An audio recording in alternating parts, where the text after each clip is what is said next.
Unity is strength. Make we reason. Make we talk. If we see corruption in any shape or form, we're going to highlight it. Make we talk. Jeffrey Tavares represents yard and broad and the entire diaspora. As long as it affects the life of our nation, uncover the truth. Make we reason. Make we talk. And we don't care about no vumva viva va. No upper echelon. Nobody is not above the law. As long as it not help Jamaica. Make we talk. Make we talk. Unity is strength. Make we reason. Make we talk. If we see corruption in any shape or form, we're going to highlight it. Make we talk. Jeffrey Tavares represents yard and broad and the entire diaspora. As long as it affects the life of our nation, uncover the truth. Make we reason. Make we talk. And we don't care about no vumva viva va. No upper echelon. Nobody is not above the law. As long as it not help Jamaica. Make we talk. Make we talk.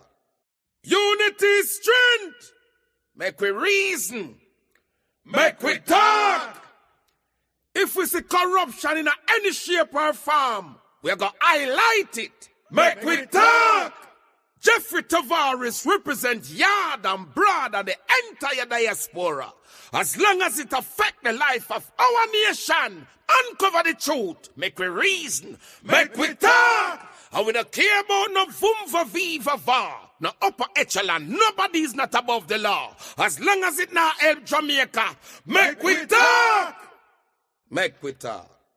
Unity is strength. Make we reason. Make we talk.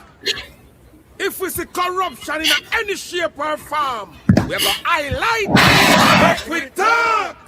Jeffrey Tavares represents yard and broad and the entire diaspora. As long as it affects the life of our nation, uncover the truth. Make we reason. Make we talk. And we don't care about no vumva viva va. No upper echelon. Nobody is not above the law. As long as it not help Jamaica. Make we talk. Make we talk. Unity is strength. Make. Good evening, good evening, good evening. Wherever you are watching from around the world, good evening. Professor Morrison, good evening to you, Senator. Hi, how are you doing, my friend? I am hanging in there, my brother, despite everything that is going on. Yes. Hanging in there. Keep holding on. I'll try, my friend. I'll definitely try. Professor Morrison, welcome to the program, sir. Thanks for being on again. Yes. I'm going to play a video here that you spoke about in the parliament. And a lot of people are asking about this video that you did. You know, how are we going to benefit from what you're proposing to do? So let me play this video. Everyone can hear what I'm talking about pertaining to a bill that is it a bill you're going to put in the parliament, or is a legislation going to pass? No, it's a motion. It's what we call a motion. Yes, a motion. Okay, let me play this video here in the meantime as you come on and you explain this to us, please. Okay. Mr. President, I beg to give notice that at the next sitting of the Senate, I will move the following motion. Whereas in 1975, through an amendment to the National Insurance Act, the National Housing Trust, NHT, was established. And whereas the amendment to the NIS legislation allowed for statutory deductions to be made from the salaries of all workers and required that these funds should be used exclusively for the building of houses for contributors. And whereas by 1978, the National Housing Trust Act was approved in the Houses of Parliament, thus giving the NHT its own legislative anchor.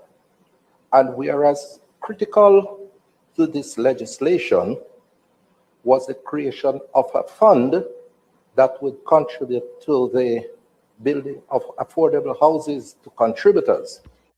And whereas the NHT was established by the government of the day within the context of a foundational principle of social justice and a recognition that shelter is a right for our citizens.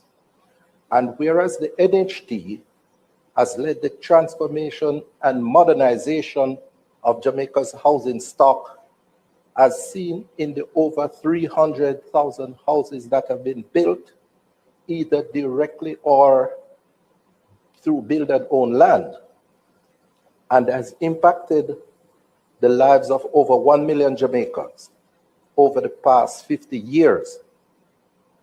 And whereas every time a Jamaican receives a key to a house built by the NHT or mortgage provided by the institution, the beneficiaries should be reminded that the Most Honorable Michael Manley established this transformational institution at a time when there was much resistance to its creation. And whereas his visionary policy has proven the naysayers wrong, as in every constituency and community across Jamaica, a housing scheme or house has been built out of funds from the NHT. And whereas, for the interest of time, I'm going to just cut it there and have Professor Morrison. Welcome, Wilfred Rattigan. How are you doing, sir? Welcome to the program.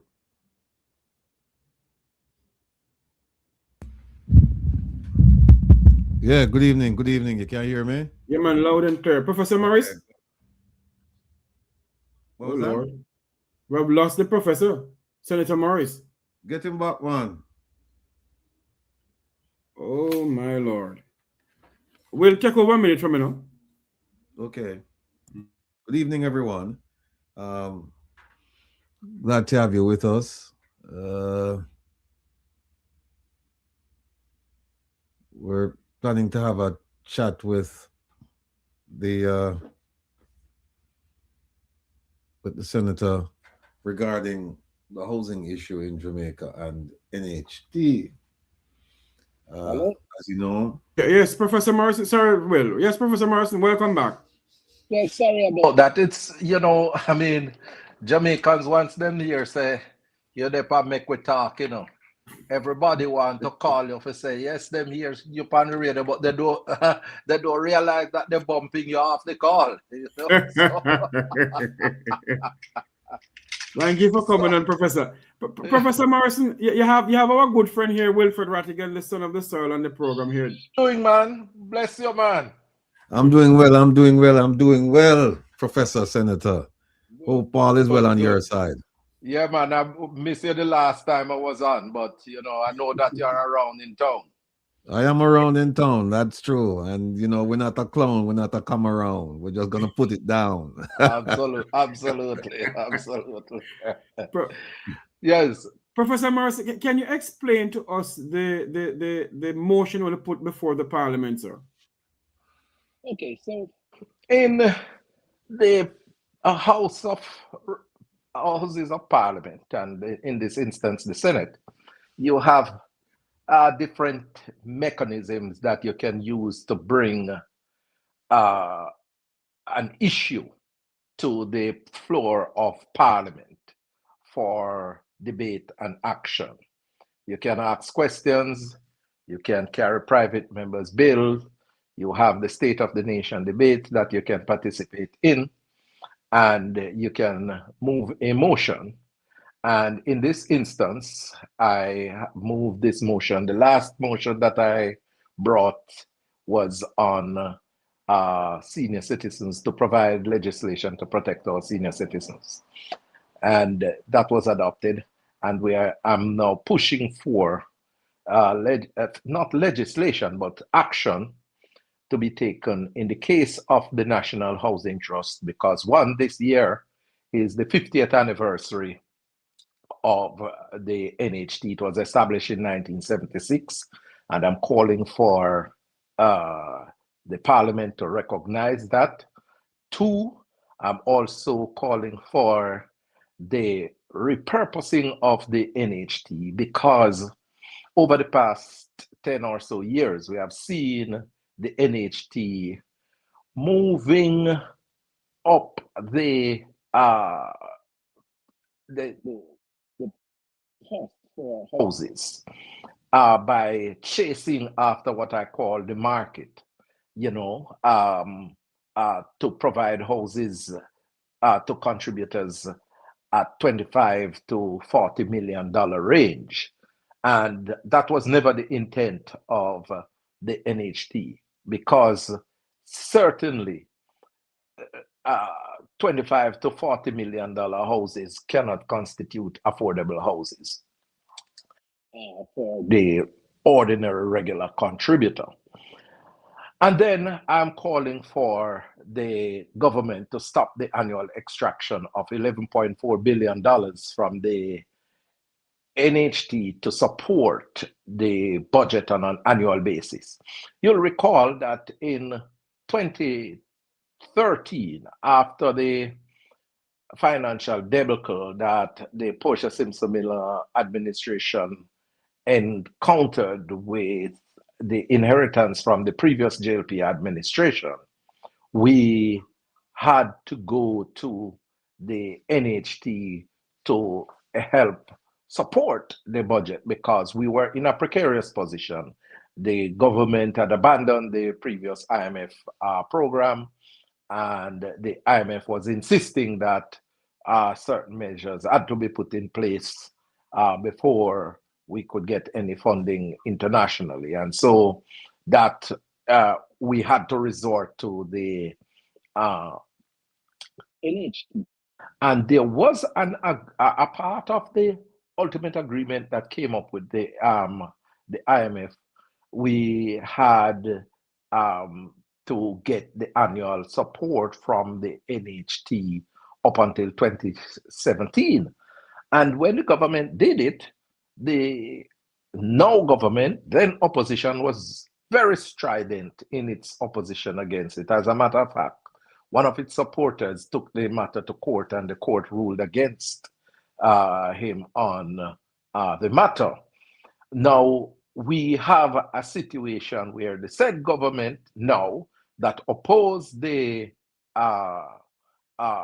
provision then extended it beyond the 2017 period that the Portia Simpson Miller administration had to end the extraction. And so they are now in their 10th year of implementing and taking out $11.4 billion from the NHT. And I'm saying that, this needs to stop now, because it was never meant to be a permanent fix in terms of taking that amount of money from the NHT to supplement the budget. Monies that go, NHT is a trust fund that is being funded by contributors' money. It is not a tax. And from the moment government start to take the money from the NHT, on a sustainable basis, you're going down the route of taking out the people's money, and that is taxation. And we are saying no to this continuation. Time has come for it to stop, and to take that $11.4 billion and use it to build affordable houses. And that is even more a national imperative now, in light of what transpired with Hurricane Melissa. Hurricane Melissa has destroyed a significant portion of the housing stock in the western part of our country. As a matter of fact, I have seen data which suggest that over 40,000 homes were destroyed. And undoubtedly, Hurricane Melissa is going to push up, or has pushed up, the demand for houses. And NHT need to be actively involved in that space in building quality, affordable houses for the contributors. And that $11.4 billion would go a far way in the construction of these houses. And so that is what we are pushing for from the People's National Party. One, a full recognition that the NHT has become a colossus in the Jamaican landscape. It has transformed in a significant way the housing stock of Jamaica, so much so that wattle and daub and thatch houses and bamboo houses have become a thing of the distant past, you know, and those were the norm prior to 1976. And you just want to go over Portmore and see what has taken place. That entire St. Catherine, right across Jamaica, you know, the housing stock has improved significantly. And the NHT continues to be a catalyst for development, and we want to make sure that it remains so for years to come. But you know, the government has to make sure that it preserves the original intent of the institution, and we want full recognition for the trust through the parliament. So what you're saying, Ambassador, what you're saying, Senator Morris, that you want to stop the government from taking out $1.4 billion annually? $11.4 billion. We want, yes, we want the government. Yes, we want the government to stop doing that. Okay, Mr. Rattigan.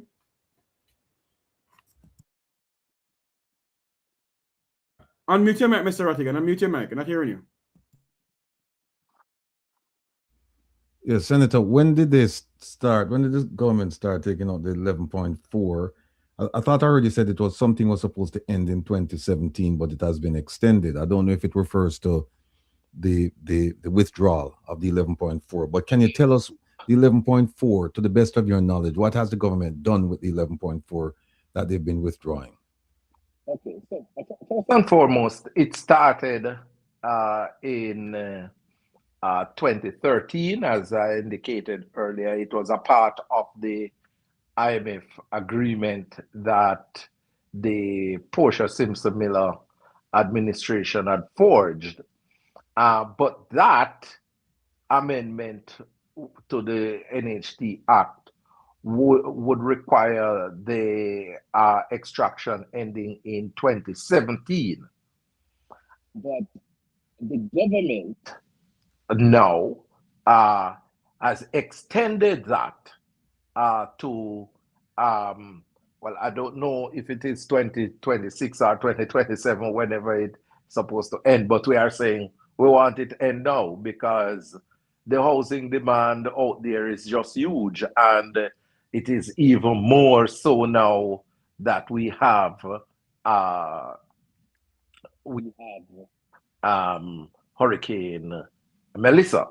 You asked about, you know, what has the government done with that 11.4 billion. I can't say, because when you take money and put it into the consolidated fund, it is a pool, and you know, the funds are distributed through different channels. So it's not to say that that 11.4 billion was taken to build houses from the national budget. It was just put in the pool and then distributed through all different government channels.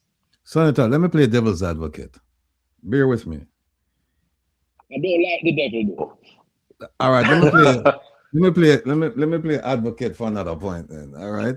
For no, if the Portia Simpson-led administration started this process and it was supposed to end in 2017 and this government took over in 2016, don't you think that they would have a right to say, well, look, you took it out, you started taking it out, putting it into the consolidated funds to fund all kinds of government projects. As you said, nothing is earmarked. It's just the money went from NHT into the consolidated fund. And now we are in a crisis. We need to continue doing this. So what are you complaining about? You used to do it, so now we're doing it. Well, a couple of things. One, you would recall that at the time when the funds were taken out of NHT, we were in a deep financial conundrum. The debt to GDP ratio was over 145%. And coupled with that, the agreement which was forged between the then JLP administration, there was a breach, and we weren't getting any money from the international community as a result of that breach. And so, the Portia Simpson-Miller-led administration had to come up with creative ways in order to fund the budget at the time, hence the dipping into the $11.4 billion. And the government now, who was opposition then, was very much in opposition to that. But we, the Portia Simpson-Miller-led administration, had amended the law for a specific time period, and that was up to 2017. Now, when you look at where we are today, and we applaud the government for the continuity of the policies in terms of the economic recovery program that was started in 2013, which led to the debt to GDP ratio now down below 70%. Remember, I said to you that in 2013, the debt to GDP ratio was over 145%. We have seen that cut in half. There has been a significant improvement in the economic situation here. And so I believe that we are in a good position to make the NHT money stay where it is. As a matter of fact, it will be there, to drive economic activities in terms of housing, but it will be improving the housing stock in the country. I don't know, this $11.4 billion going into the consolidated fund is not going to improve the housing stock. It is placed, as I said, in a general pool to do many, many different things.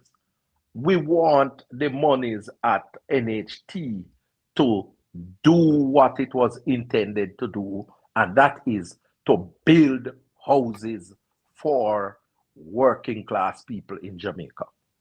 Let me hit you with two quick things here. One is, you mentioned the debt to GDP. The debt to GDP, as you correctly pointed out, it has been halved, right? Mm-hmm. However, as a result of Melissa, it is going to go up because you have to borrow now. They're actually not have to. The Jamaican government is borrowing. So the debt to GDP ratio will not stay where it is. It's going to go up by all projections. So isn't that a good argument for them to say, well, we have to continue taking it out and find creative ways to help with the budget to fund all of the projects that we have going? That's one. And then the second point is this.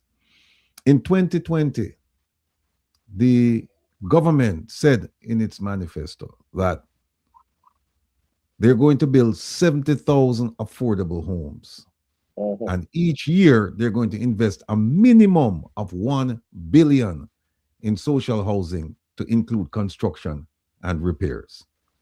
As the government point person on housing in the Senate, have not the government, the Opposition. opposition. Do you know if the government achieved this goal? All right, let me dissect both questions. Sure. Because you indicated that, yes, the debt to GDP ratio is likely to encounter changes as a result of Melissa. But I will also point to you that the government has been paying down the debt faster than originally scheduled, right? So there is absolutely no need for them to be consistently dipping into the NHT money, right? Then we also want to indicate that the 70,000 houses that the government had placed in its manifesto in 2020, I mean, has not been achieved. I mean, I heard the Prime Minister in the election putting out different figures and, I mean, data. And the last data that I heard him putting out, and I had to show them that the figures were inaccurate, because he was saying that 51,000 houses were built out of the 70,000 houses. And when you disaggregate the data, they could only account for about 36,000 of those houses, right? And when they talk about social housing, spending $1 billion on social housing, from the social housing program was introduced in the new social housing program, I should say, because there was a social housing program going way back, but they had revised is the social program operational, Pride? No, it's not Operation Pride. Okay. But you know, I mean, Portia Simpson Miller had aspect of social housing. Michael Manley in the 70s had aspect of that, and also PJ Patterson in the 1990s had aspect of social housing. It has always been a feature of local government, for example, you know. But I want to point out that since that new social housing program started in 2018, they have built just over 300 houses, right? And I hear the Prime Minister saying that the demand for social housing was 8,000. He then changed the demand to 6,000, right? But it's between 6,000 to 8,000 based on his data. And it means that we have to build far more social houses than what is being built, because at the rate at which the government is going, if you are using 300 houses per building 300 houses over that period of time from 2018 to now, it's 8 years, which means that you are building just about 40 houses on an annual basis. And if you have demand, say, for 6,000 houses, it means that building 40 houses each year means that you're going to take 150 years to deal with the demand. And then you're going to have additional demand coming along the way. So, you know, it's a very ineffective way. And you know, the government has to come with a more effective strategy in terms of how they are treating the social housing. But that is for another time. Yeah, because I'm looking at we were talking about the 2020 manifesto. Now in the 2025 manifesto, they claim that they're going to expand and fortify the new social housing program with a goal of 5,000 units by 2030. So the question I have is, and you're probably not the right person to address it to, but I want to find out if the 5,000 is 5,000 starting from 2025 going forward, or 5,000 counting the ones that they promised back in 2016 and 2020. You would have to, they say, fortify Yes. by building 5,000 by 2020, 30. 2030. So that means they are going to be building 5,000 new houses, social houses. Well, let us see. Let us see. We are in year one. We're in year one. That's correct. Senator, with what is going on now, you sure when you put that bill to the parliament, or that motion to the parliament, you expect it to be passed in the parliament, sir? Well, let it be debated. Yes. And let the people of Jamaica decide. If the government votes against it, then the people of Jamaica will know what to do. But you know, and we have proposed motions from time to time, and you know, they are amendments are proposed in order to make it more amenable to all the parties. And we adopt an open mind. But as it is now, this is the motion that we are, this is what we are advocating for in the parliament. Mr. Rattigan?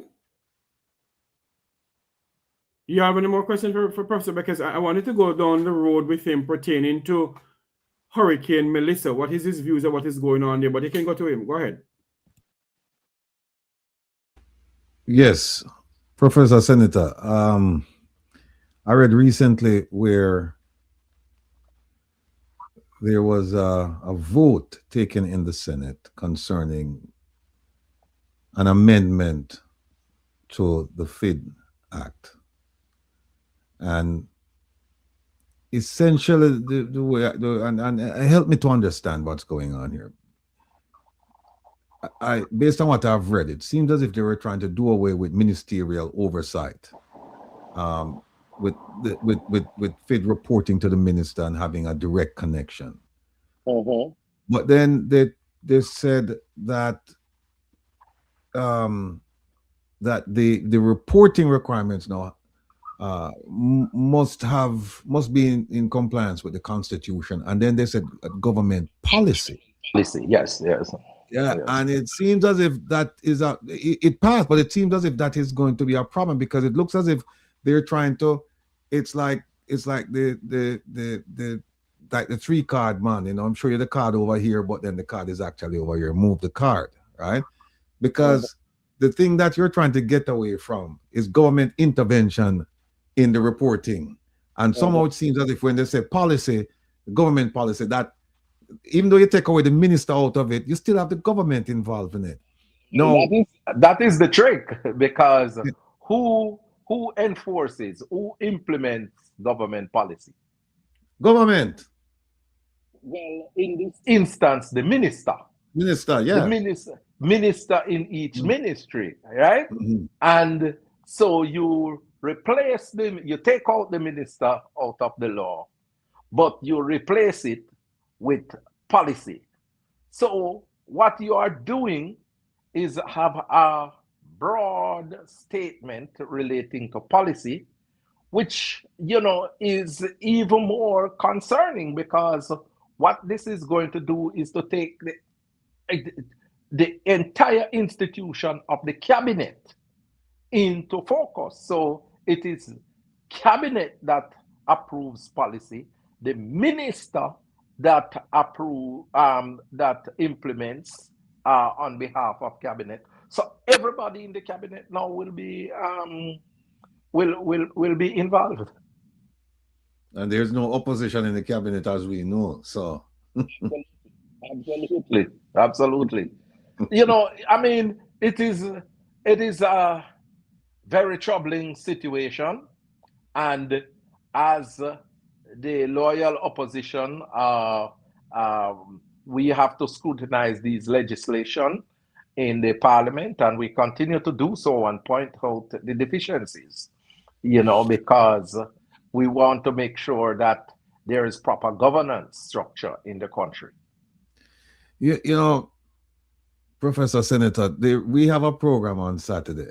I'm not sure if you're aware of it, but one of the things that we do is we try to educate our people. And we've spent a great deal of time trying to educate them on parliamentary proceedings. And we believe that it is not enough to voice an opposition as vociferously as you may want to in the Senate and in the House, but we believe that it should extend to civil society and the community at large. So the question I have is, given that this particular, we could pick any number of legislation passing through the House, or any number of policy, any number of activity, but let's stick to this one. Is there a plan to inform and educate the public writ large concerning this particular vote?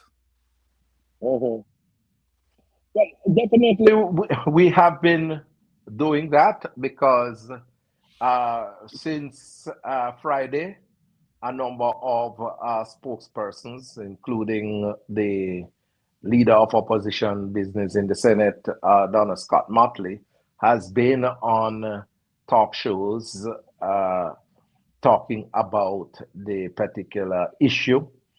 And I'm certain that there are other forums that will be used to articulate it. But what you are saying is that, in a broader sense, we need to have a forum outside of the parliament where, these issues are ventilated on a consistent basis, something akin to People's Forum, not just press conferences, because we do have press conferences. So I will pass that on to the team, to make sure that, that is a part of the communication strategy. Because we do interact with our party groups and so forth across the country, but you need a broader spectrum of voices and ears to communicate with. And the reason why I ask the question is simply because on my program, people have voiced their dissatisfaction with civil society and even the opposition, because here's what they say. They say Jamaica is content rich, and yet we have a whole bunch of 9-day wonders. Something will come out and we will address it, we will highlight it, we will spotlight it.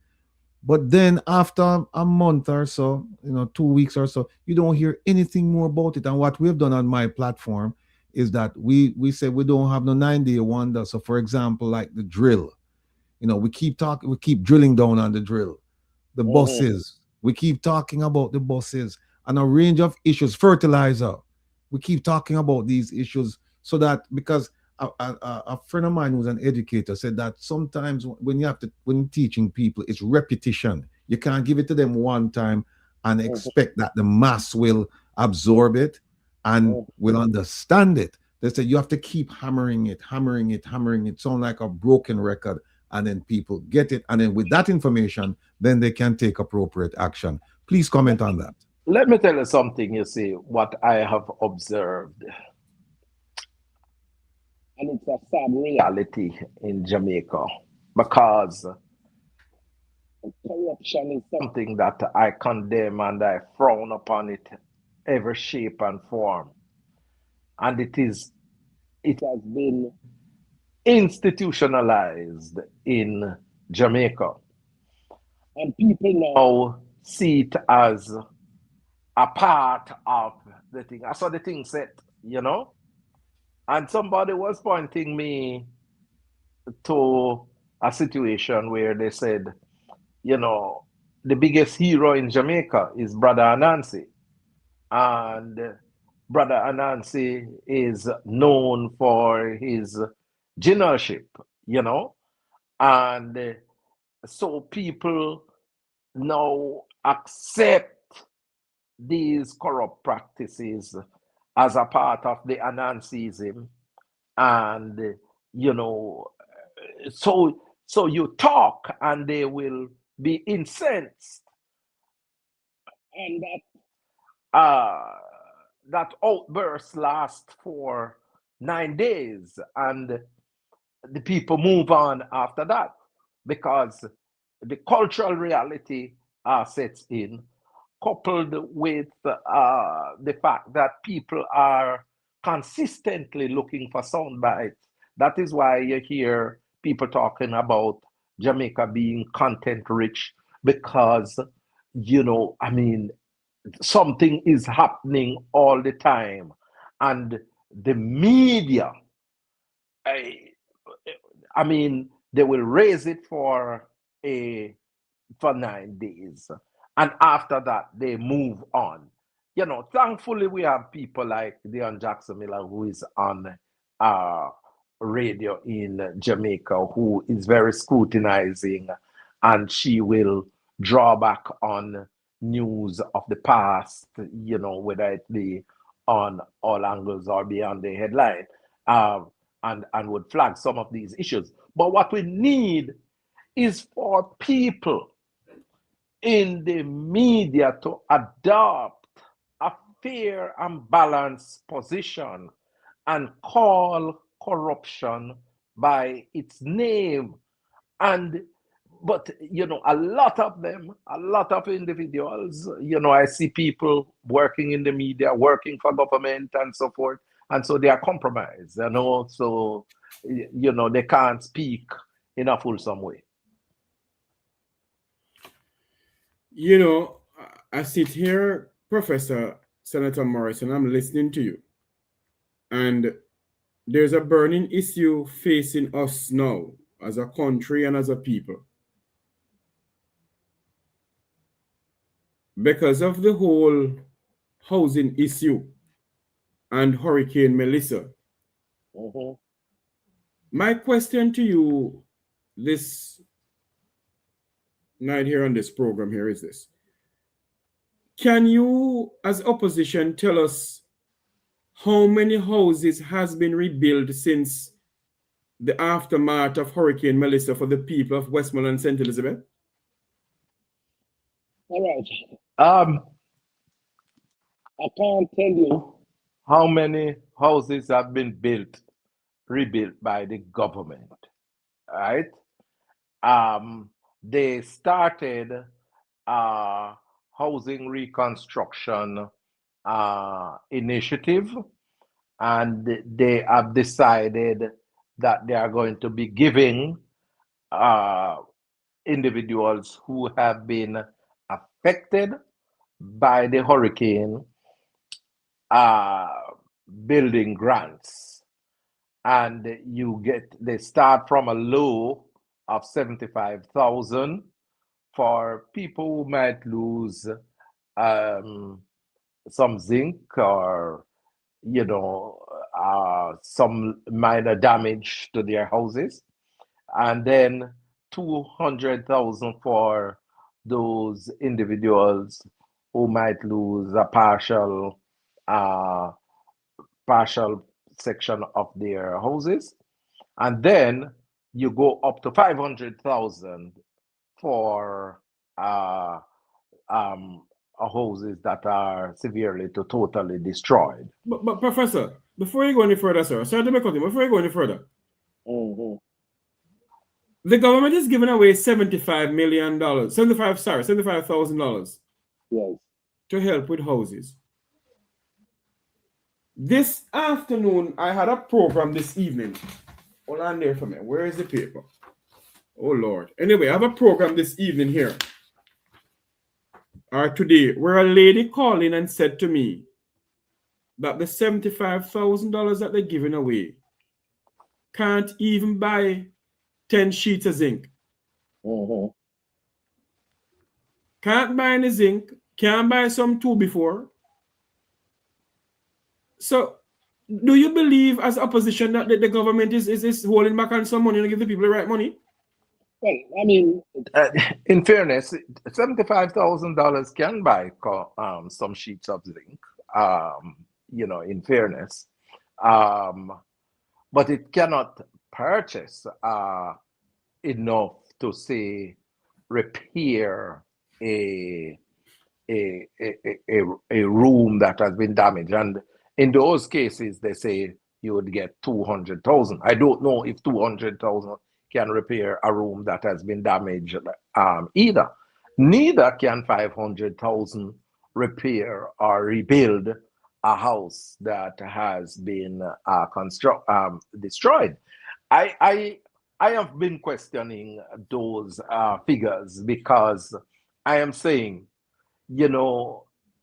a person loses their entire house, and you give that person 500,000 to rebuild.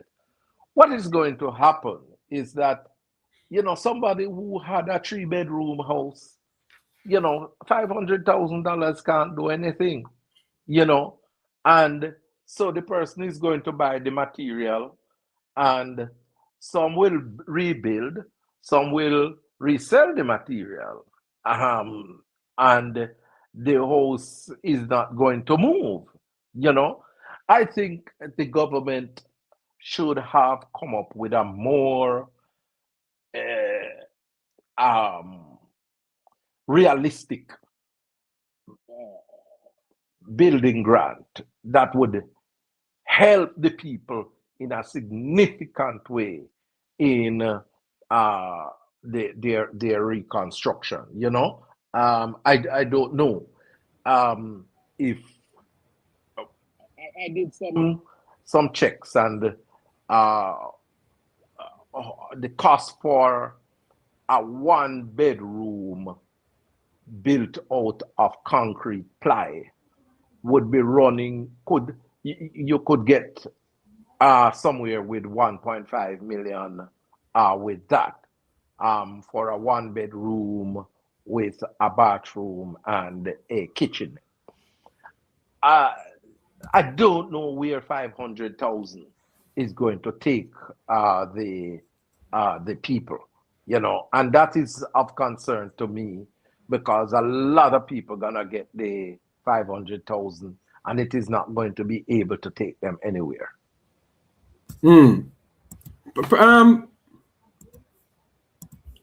Professor, I wanted to read something here to you. Where did I put it now, Lord? Okay. As of early December 2025, the government of Jamaica reported that over 780 million Jamaican dollars has been donated or have been earmarked, raised between the official website of Jamaica's supportjamaica.gov.jm. It went on to say that distribution as of December 10th, 2025 is over $780 million. They also have insurance support of over 6.7 billion US dollars. But if they have all of that money, Professor Morrison, repeat that last part. They said that the insurance money that they receive is over 6.7 billion US dollars. And if you calculate that properly, is over 1 trillion Jamaican dollars. They can't say that. They can't say that because they would be lying on themselves, because they have not gotten that money. Oh. There have been things akin to pledges, for $6.6 billion. I am not so aware of the government of Jamaica getting 6.6 billion US dollars. So I don't know where that information has come from. It's on the GIS website. Well, something is wrong there. I'm going to do some checks on that. But okay then, Professor. Let's go back to the 7.8 the 700, where it is, $780 million.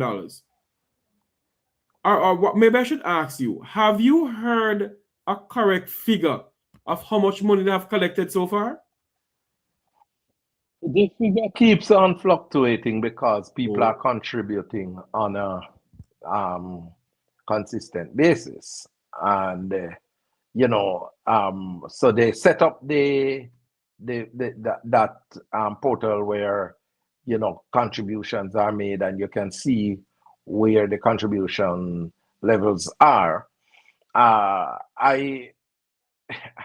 mean, I cannot say definitively that it is 700 or 800 million dollars, and I mean, I don't know if it is 700 or 800 million Jamaican dollars or US dollars that we are talking about, and when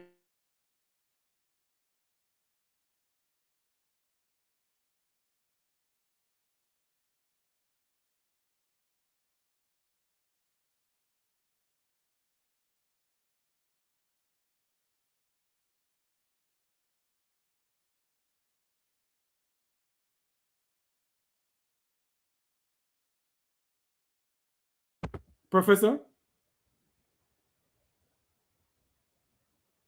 Oh Lord, the professor. Professor Morrison?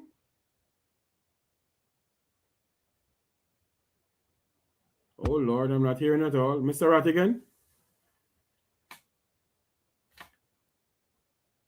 Yeah, we try to get by the professor, man. In the middle of explain the thing. I think he's You gonna try come back. calling? Let me see if I can get a hold of him. Get a call. That's what happened. Remember, he was saying that whenever Yeah. call comes in, it kicks him off the program. Maybe you should ask him to use him computer instead. I thought he was going to use that. Maybe his wife is not home. Oh, here he is. Professor, you're back? Hello? Yes, sir. Opposition leader call you or something?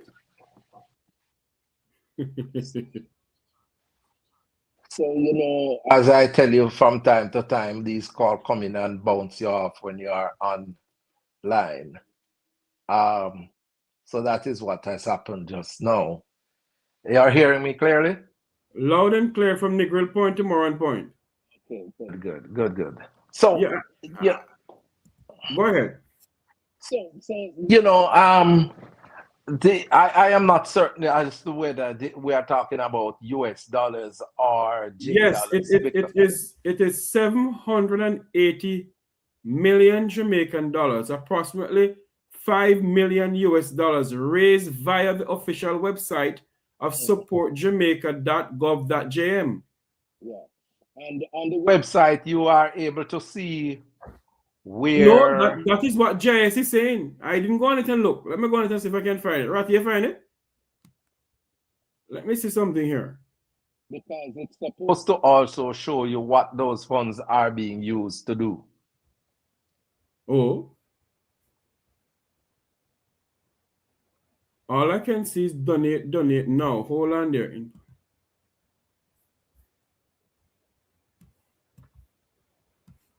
I am not seeing how much money I've donated so far.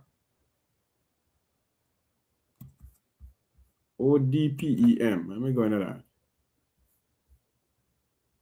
What the ODPEM is saying. No, I am not seeing that either. Professor? Lord, he's gone again.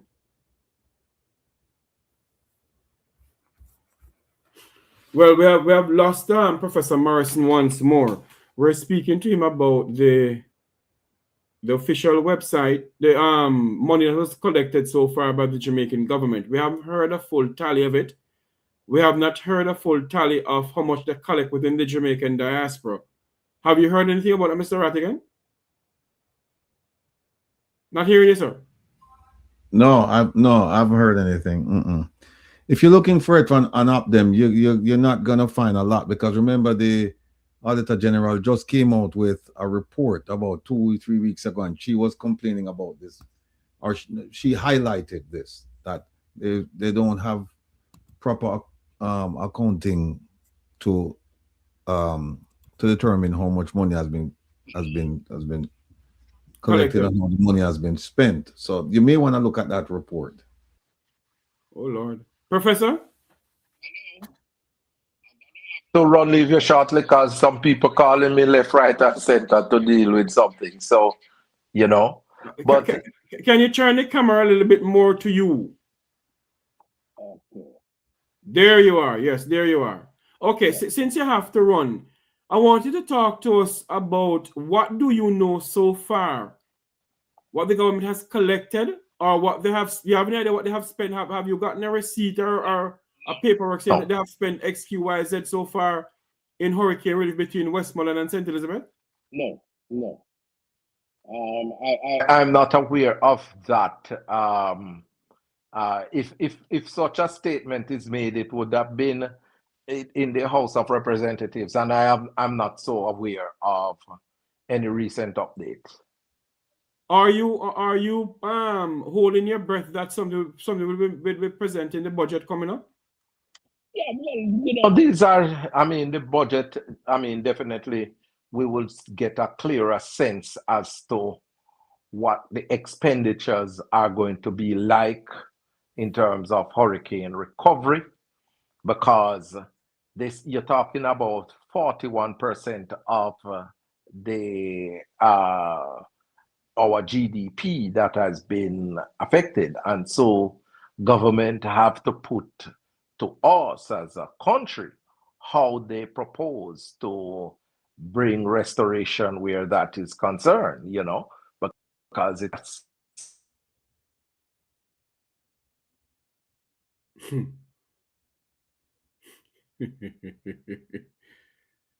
I think somebody don't want Professor to talk to me tonight. We are speaking to Professor Senator Floyd Morris of the Opposition People's National Party. He is the spokesperson on housing and sustainable living. And we're speaking to him about the housing issue that Jamaicans and Jamaica face, especially those who were affected by Hurricane Melissa during the passing of Hurricane Melissa and even during the passing of Hurricane Beryl. The people of Jamaica hasn't gotten a proper figure of how much they have collected so far, how much they have given out. We haven't seen that, and we have been asking. How much has the Jamaican diaspora within the United States, how much has it given? How much has the Jamaican diaspora within Canada, Europe, and other places? We haven't heard anything from them pertaining to that. And those are the questions that we have to ask when we get the opportunity to ask. Professor Morris, I know you keep on getting calls. I'm going to have Mr. Rattigan ask you the final question, and then we can wrap up with you. Right. Professor Senator, very simple question. What's the priority for the Senate in terms of the opposition's mandate? What would you, in an ideal world, what would you like to see be done in the Senate? Well, we would like to see legislation coming to the Senate that abides by the dictate of the Constitution, because that is the fundamental role of the Senate, for us to ensure that we review all laws and regulation and make sure that they are consistent with the Constitution of Jamaica. We also want to see greater transparency and accountability in government. We don't want to hear a minister coming to tell us after being caught in terms of an illegal activity, you know, saying that left up to doing it again, you would do it all over. That in any self-respecting democracy, a minister would have to tender their resignation. But, you know, bullyism seems to be the order of the day of the government. And we reject that sort of behavior because the people elect a government and the ministers serve at the pleasure of the people, and the people must be respected at all times. And we want to see a parliament, a senate, where, maximum respect is displayed to the people of Jamaica. So, those are some of the issues and some of the things that we would want to see and we want to focus on, as we go forward in this new term. Let me just do a follow up. The reason I asked the question is because there are two concerning matters. I have many more, but the two of them that are uppermost in my mind right now is one, the Access to Information Act. It says very clearly that you have a right to petition your government for information, and except for the exceptions, they have to provide you that information within 30 days. However, they can ask for an extension of up to 30 days. So you're talking about a maximum of 60 days.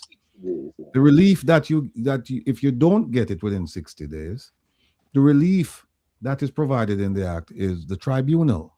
Now, I have had cases sitting in the tribunal for years, and I've yet to receive a single call from the tribunal.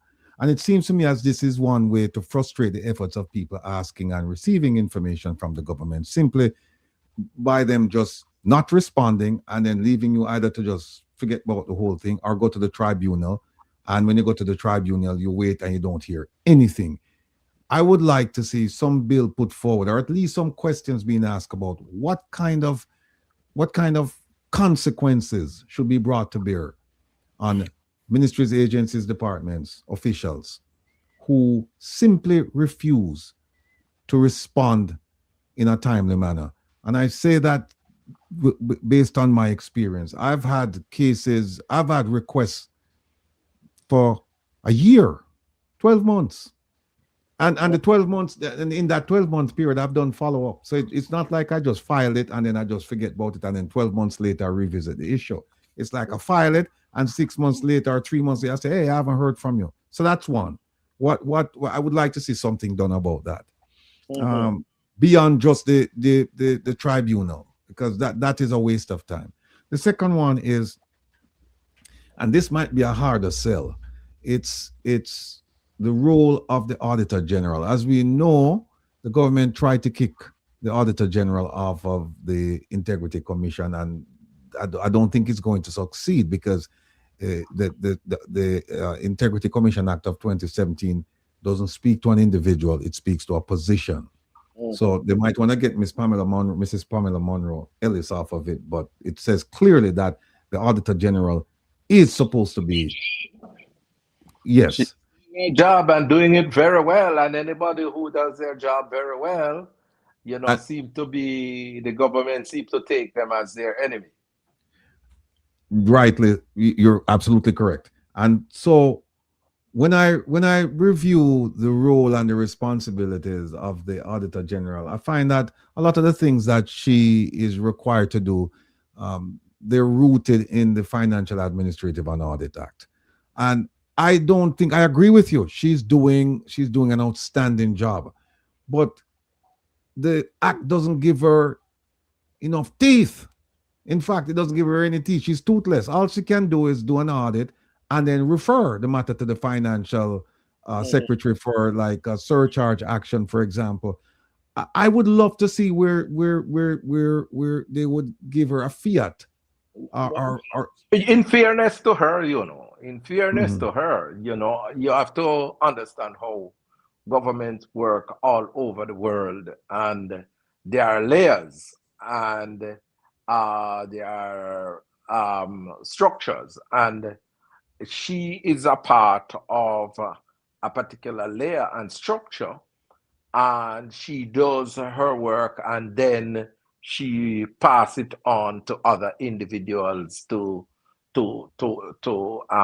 take it from there. But those individuals, when you look at some of those institutions, are corrupted themselves. And so, her work is caught in a whole spiral, because none of them have been able to successfully challenge her findings, Mhm. Um, uh, She's she's done outstanding work. I'm not questioning the quality of her work. I'm just questioning the extent to which she can do something with that. And I would like to see. This isn't but this is not a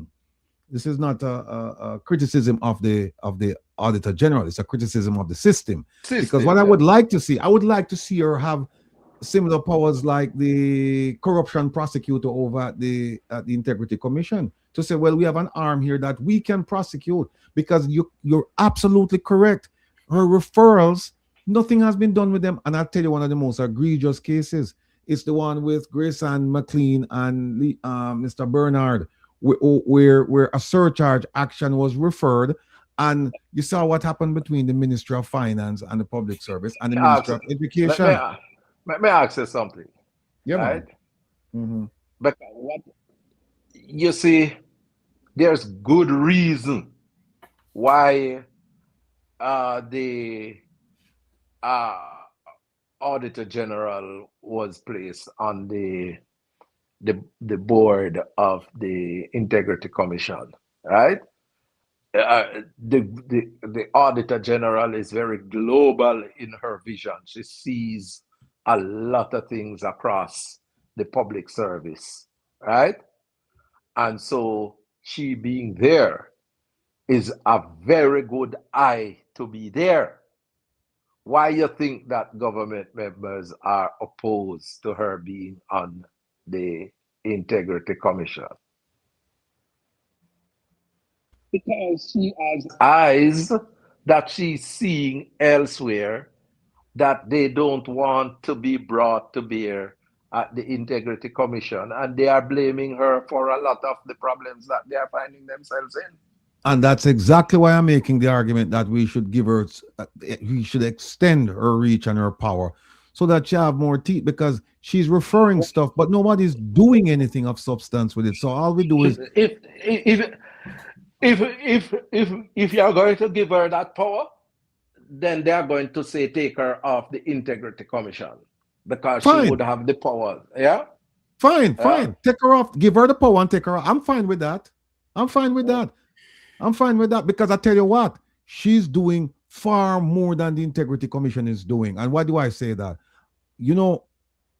Senator, this past weekend, because I've simply referred to the Integrity Commission as the commission. I don't think their investigation is a matter of has a lot of integrity to it. And I'll tell you why. I pulled up 6 cases that they have looked at. Most of the cases, when I look at most of the cases that they have investigated, most of them, they're not real investigations. It's failure to file. You could program a computer to do that. You could program a computer to say, look, X amount of people supposed to file. Tell me who filed, who didn't file. That's elementary. That's a computer-driven investigation. When you look at the 6 of the cases I looked at, you look at the Westcon investigation, the first one with the Prime Minister.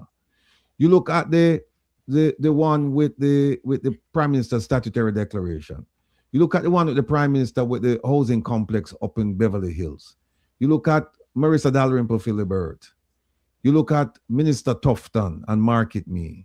You look at the other one with the gentleman who was the junior minister in the Ministry of Foreign Affairs and Foreign Trade. You look at all of those investigations. You look at the statute.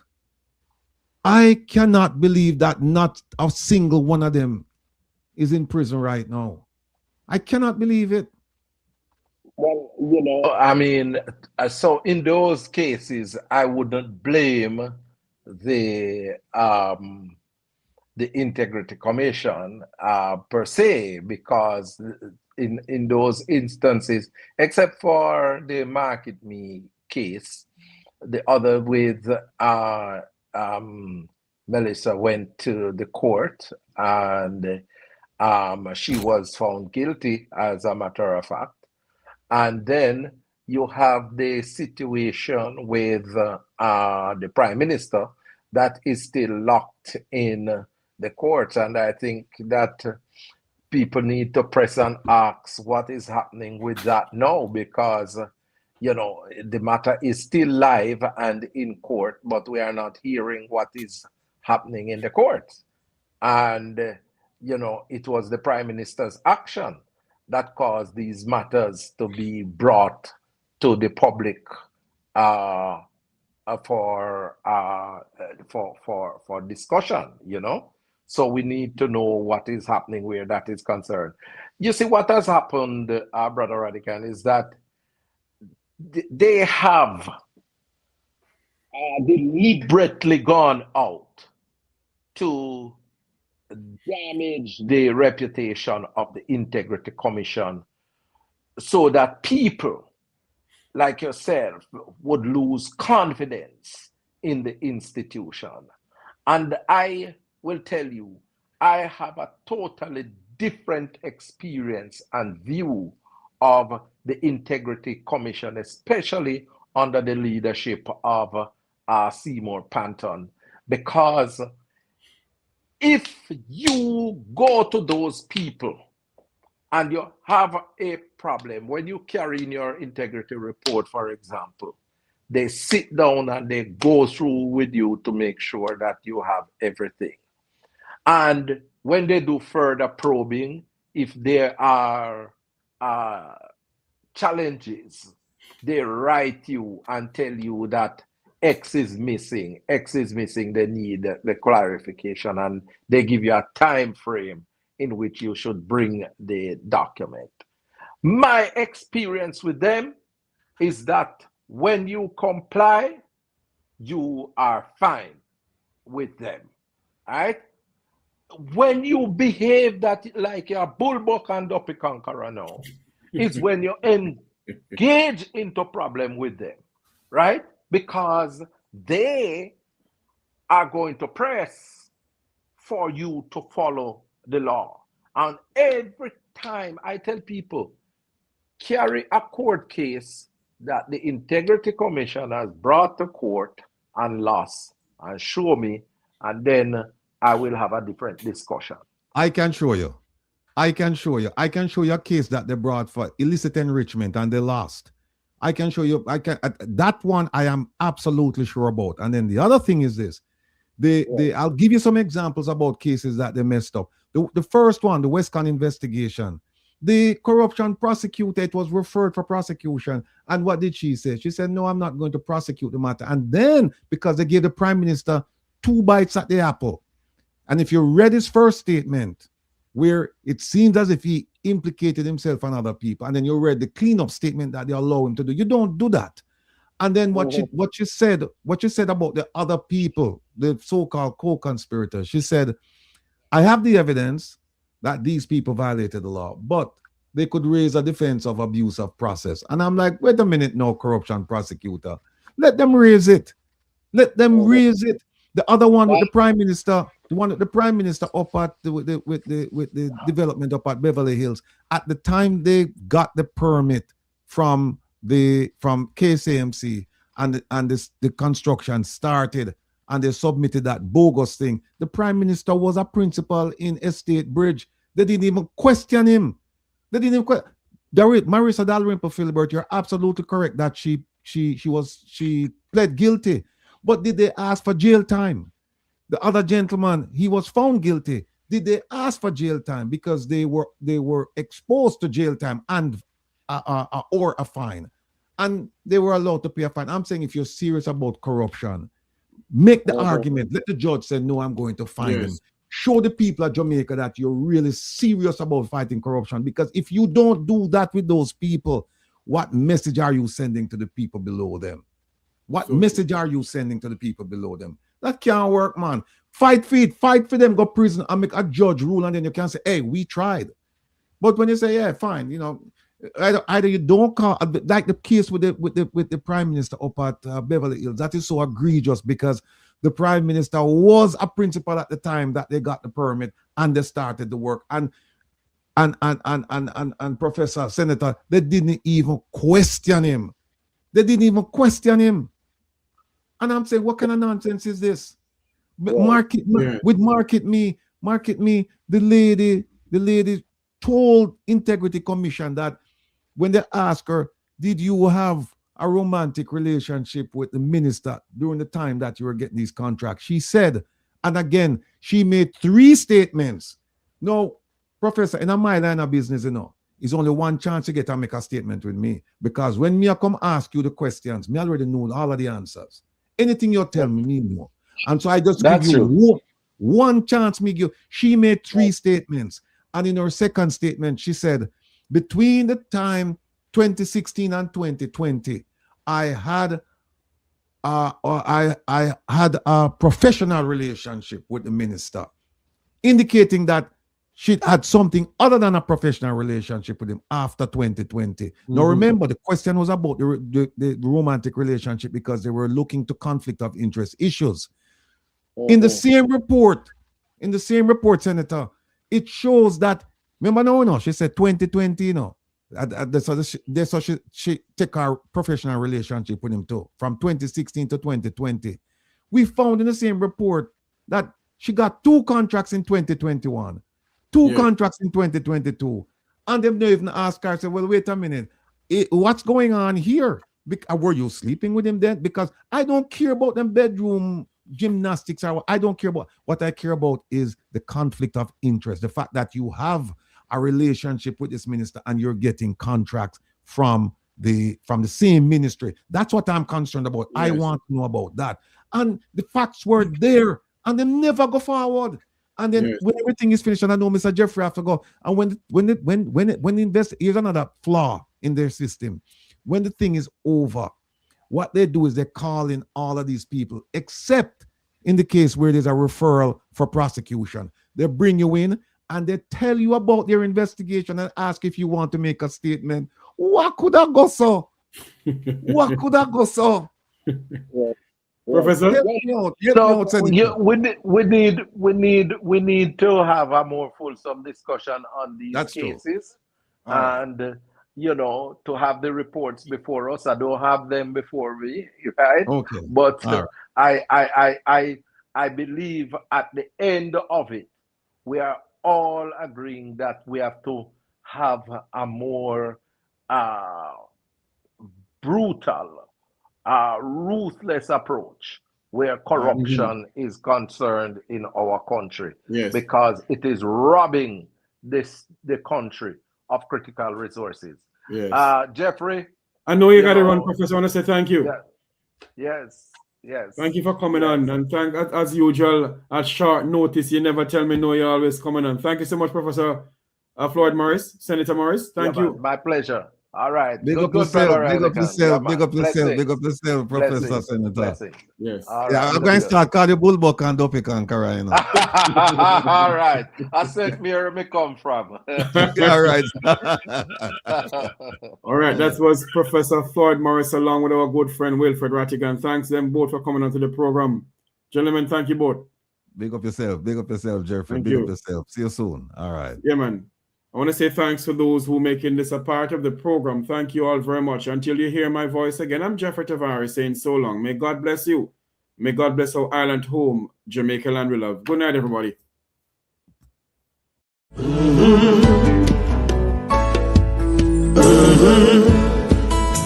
When the game gets rough and this life just seems so tough, make we talk, my people, make we talk. When this town becomes an ugly place, don't let it erase the smile from your face. Make we talk, people, make we talk. Conversation is the key, a guiding light for you and me. Spark a talk and you will see. Conflict solver A to Z. World leaders master the art of self-defense just by talk. So people, make we talk. Hey, We're living in a world that on ourselves we must depend. Make we talk.